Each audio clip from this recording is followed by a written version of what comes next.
Just as America is starting to reopen, new research has some asking, is it safe to go anywhere? That new study indicates that when someone infected with the coronavirus talks, droplets of the virus can still be in the air up to 14 minutes later.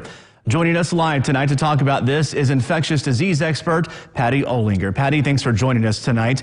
This new information is not only eye-opening, it's a little scary as well. We have known that those droplets can spread from coughing or sneezing, but this is the first time that I've heard about droplets spreading from just talking and then remaining in the air for 8 to 14 minutes. How concerned should we be about that? Thank you, Brandon.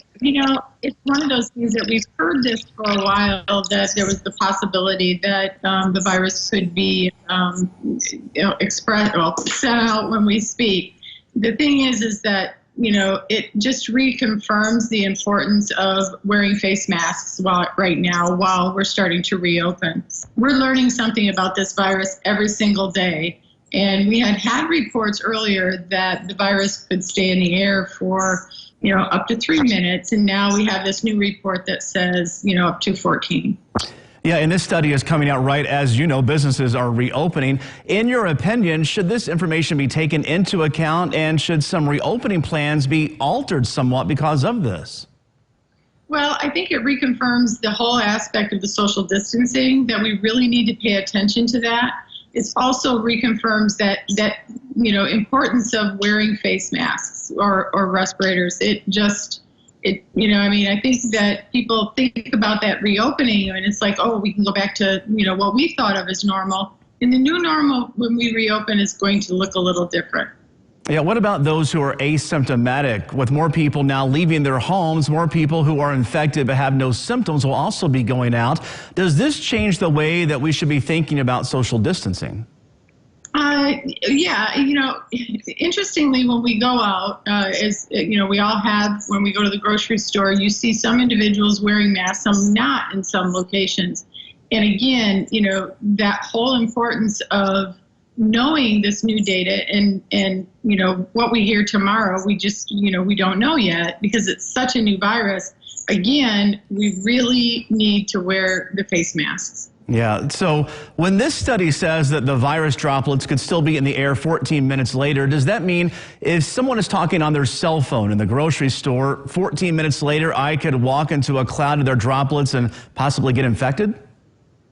The likelihood of that happening is very low because as we breathe, as we sneeze, the air goes out and it becomes, diluted, as time goes on. The other thing is what the report didn't say, if I remember correctly, is we don't know if those particles were actually viable particles because as time goes on, that virus becomes, it's an easy virus, to die because of being an enveloped virus. Yeah, as you said, this underlines the importance of wearing face masks while out in public. Will face masks help stop the spread of those droplets? Yeah, because when you breathe or when you sneeze or when you cough, even when you're asymptomatic, that face mask catches the droplet particles. Now, with information like this coming out, does this go to show just how much we still have to learn about this virus? No, I think we're going to be learning it for quite a while. And I think that's the frustration, here in today's world, when we think we want to know something, we Google it, and when we had, even, back in 2014, when we had Ebola here in the United States, when we were treating the patients that were coming back from West Africa, you could learn a lot because, people were doing research on it. And, so those experiences, we could learn from previous, experience from other individuals. And with this virus, it's new, it's novel. And so we're learning every single day. That we are. Patty Olinger, thank you so much for being with us tonight. I appreciate it.